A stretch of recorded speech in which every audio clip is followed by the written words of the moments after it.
Paz, irmãos do nosso Senhor e Salvador Jesus Cristo. Tudo bem com vocês? Hoje nós vamos falar de um assunto que poucas pessoas têm conhecimento, que é o assunto da transição das alianças, a mudança da antiga para a nova aliança. Em Romanos 10, versículo 4, onde a palavra do Senhor vai nos dizer: porque o fim da lei é Cristo, para a justiça de todo aquele que crê. Irmãos, no que diz respeito à circuncisão, os sacrifícios, as festas no modelo da antiga aliança, essas coisas passaram, não devem ser praticadas, mas devemos compreendê-las porque dão testemunho de Cristo e da Igreja. Logo, os sacrifícios, os ritos da lei da antiga aliança não precisam ser guardados. Porém, a lei da fé, que consiste em guardar os mandamentos de Deus, esse devemos praticar, pois nessa lei vemos o caráter de um cristão sendo formado para uma vida reta, justa, de temor a Deus e de desvio do mal, onde deixamos as paixões desse mundo, crucificamos nossa carne, nos despojamos da natureza pecadora para viver para Cristo. Esta lei precisa estar em nossos corações. Irmãos, Paulo, em suas cartas, combatia muito contra os judeus que queriam arrastar os novos cristãos para a antiga aliança, porque eles não aceitavam que os gentios pudessem já entrar numa nova aliança. Eles queriam que os gentios entrassem pela lei de Moisés primeiro, e por isso queriam arrastar a igreja, os novos convertidos, para isso. Mas Paulo combatia com eles, e esses combates trazem muita exortação para nós, para que nós fôssemos edificados e fundados em Cristo, para que pudéssemos ter discernimento e não aceitar falsos ensinos no nosso meio. Os apóstolos viveram num tempo de mudança de alianças, um tempo de transição, onde ainda havia templo, ainda havia sacrifício sendo oferecido. Então, esse período, aqueles que se convertiam a Cristo, eles não podiam simplesmente abandonar tudo, mas eles, com entendimento de que a lei dava testemunho de Jesus, eles guardavam esses ritos para dar testemunho aos seus irmãos judeus, para que eles também pudessem compreender e se converter, porque eles entendiam o testemunho que as festas e os sacrifícios davam acerca da redenção que haveria em Cristo Jesus. Então o templo ele permaneceu em pé por quase 40 anos, e o testemunho deveria ser guardado entre os judeus para que eles não pensassem que o Messias desprezava a lei. É por isso que vemos em Colossenses 2:16 e Hebreus 10:1 que a lei é sombra dos bens vindouros e não a imagem real das coisas. A lei era uma sombra do que havia de vir e não a exatidão do que é. Em outras palavras, quando o Senhor Jesus veio, entendemos que tudo que era praticado na lei era um testemunho de toda a obra de Cristo.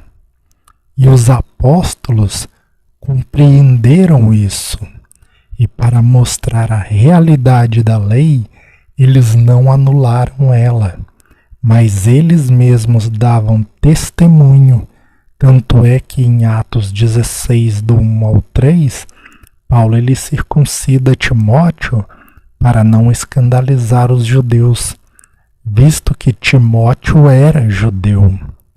Então, com isso, eles traziam consigo o testemunho da lei para que os judeus estivessem dispostos a os ouvir.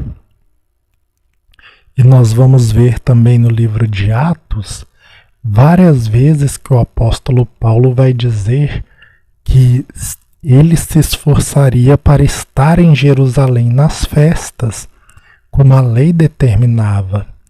Mas se não fosse possível, ele não iria comparecer. Se eles estivessem debaixo da lei, Paulo seria obrigado a comparecer. Ele não poderia falhar de modo nenhum. Mas Paulo ele conhecia os tempos determinados das festas, o testemunho que ela dava acerca de nós e do Senhor Jesus Cristo, do que ele faria em nós.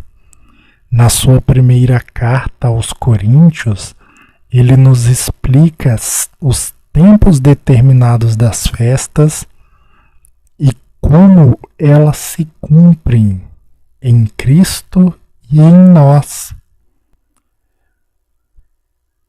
Só que muitos judeus, eles entravam nas igrejas e eles começavam a arrastar as pessoas para a antiga aliança. Uma das igrejas mais atingidas foi a dos Gálatas. Tanto é que no capítulo 3 nós vamos ver o apóstolo Paulo chamando os Gálatas de insensatos, porque eles estavam indo para a antiga aliança, se deixando circuncidar. E a circuncisão é a porta de entrada para a antiga aliança. Em Levítico 23, a partir do versículo 23, onde no dia da expiação, aquele que não afligisse a sua alma nesse dia, ele seria eliminado do meio do povo.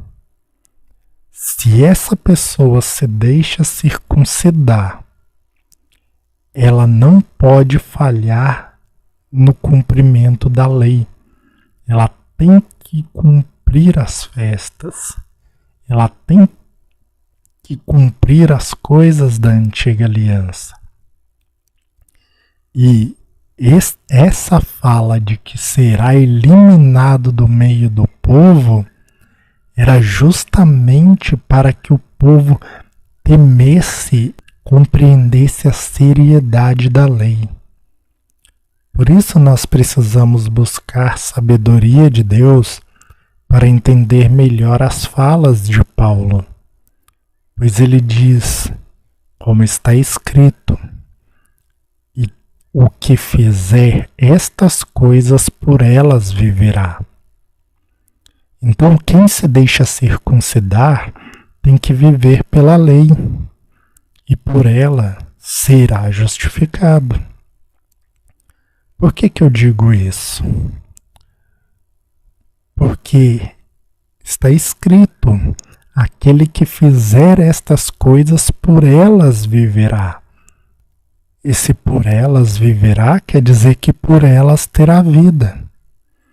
Porém, existem pessoas que pensam que a lei ela não pode justificar, nunca pôde justificar o homem, que a lei, na verdade, ela é maldita. Uma das falas de Paulo que faz as pessoas pensarem isso está em Gálatas 3:10, que diz: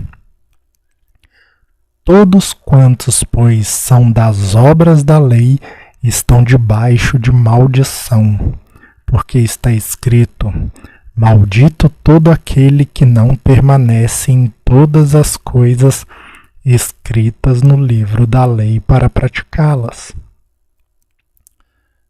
Porém, nós temos que raciocinar, irmãos. Será que Deus daria ao seu povo uma lei maldita? Será que Deus daria ao seu povo uma lei que não pudesse justificar? Deus não deu uma lei maldita ao seu povo. Deus não deu uma lei que não podia justificar. É que a lei, ela faz memória do pecado. Ela faz memória da maldição a qual todo homem estava. Hebreus 10, do 1 ao 3 diz: ora, visto que a lei é sombra dos bens vindouros, não a imagem real das coisas, nunca jamais pode tornar perfeitos os ofertantes, com os mesmos sacrifícios que ano após ano perpetuamente eles oferecem. De outra sorte, não teriam cessado de serem oferecidos. Porquanto os que prestam culto, tendo sido purificados uma vez por todas, não mais teriam consciência do pecado. Entretanto, nesses sacrifícios faz-se recordação de pecados todos os anos. Então a lei não faz purificação da consciência do pecado, mas recordação, testemunhando na consciência do homem as suas obras más. Mas quando veio Cristo, se fazendo maldição para nos livrar da maldição, sendo oferecido como propiciação pelos nossos pecados, ele pelo seu sangue nos purificou de todo pecado, fazendo expiação das nossas transgressões. E todos aqueles que creem nele, pela fé, são justificados. São justificados com o crente Abraão, como Paulo diz aos Gálatas, porque os da fé é que são filhos de Abraão, filhos da promessa. Por isso está escrito: porventura a lei é contrária às promessas de Deus? De modo nenhum, porque se fosse promulgada uma lei que pudesse dar vida, a justiça, na verdade, seria procedente de lei. Mas a Escritura encerrou tudo sob o pecado, para que, mediante a fé em Jesus Cristo, fosse a promessa concedida aos que creem. Parece contradizer o que eu disse acima, né? Que a lei justificava, que a lei dava vida para aquele que a praticasse, que a guardasse. Mas não é contradição, e eu vou mostrar o porquê que não é. A lei era um aio para nos conduzir a Cristo. Aio é um tutor, um guia. Lembram-se do versículo que lemos no começo? Romanos 10:4. Porque o fim da lei é Cristo para a justiça de todo aquele que crê. Esse fim não é apenas um fim de acabou, mas também de finalidade, propósito. Em outras palavras, quando Cristo veio, a lei cumpriu o seu propósito, que era de nos conduzir a Ele. Também temos em Romanos 3, versículo 30 e 31, que está escrito: visto que Deus é um só, o qual justificará por fé o circunciso e mediante a fé o incircunciso. Anulamos, pois, a lei pela fé? Não, de maneira nenhuma. Antes confirmamos a lei. A fé, ela não anula a lei, mas a fé, ela confirma a lei. Como assim a fé confirma a lei? A fé confirma o testemunho que a lei e os profetas dão a respeito do Senhor Jesus. Então, antes que o nosso Senhor Jesus viesse, a lei justificava o homem, dava vida a ele. Mas depois que Jesus veio, a lei cumpriu o seu propósito e pela fé em Cristo Jesus é que agora somos justificados. E essa fé também tem um fim, também possui uma finalidade, um propósito. 1 Pedro 1,9: obtendo o fim da vossa fé, a salvação da vossa alma. Então viram que assim como a lei teve um fim, a fé também terá um fim, a salvação da alma. Uma finalidade, um propósito. Com isso podemos entender melhor quando Paulo ele diz em 2 Coríntios, capítulo 3, versículos 6 e 7, o qual nos habilitou para sermos ministros de uma nova aliança, não da letra, mas do Espírito, porque a letra mata, mas o Espírito vivifica. E se o ministério da morte, gravado com letras em pedras, se revestiu de glória, a ponto de os filhos de Israel não poderem fitar a face de Moisés por causa da glória em seu rosto, ainda que desvanecente.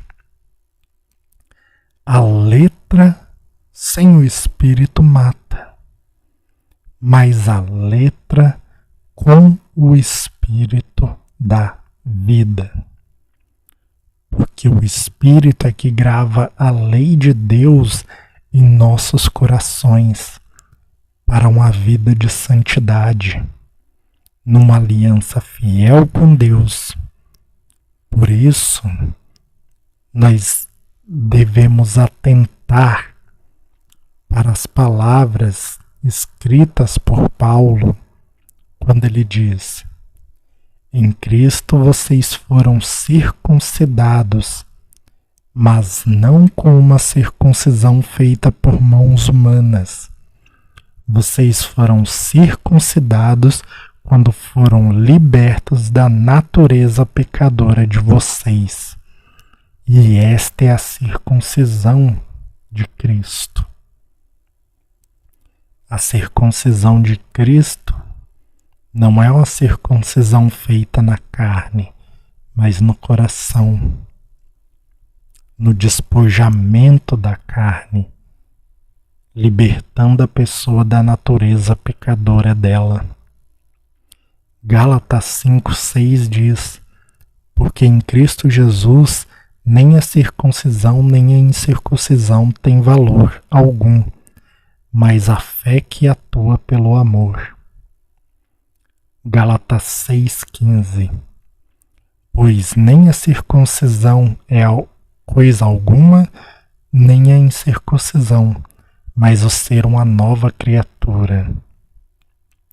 1 Coríntios 7,19: a circuncisão nada é, também a incircuncisão, mas o que importa é a observância dos mandamentos de Deus. Então, irmãos, nós devemos ser circuncidados no despojamento da carne, na libertação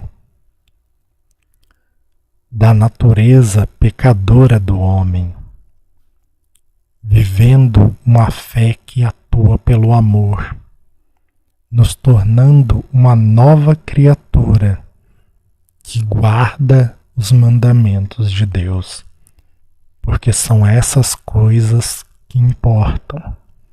E se você é novo no canal e não é inscrito ainda, por favor se inscreva e deixe o seu joinha.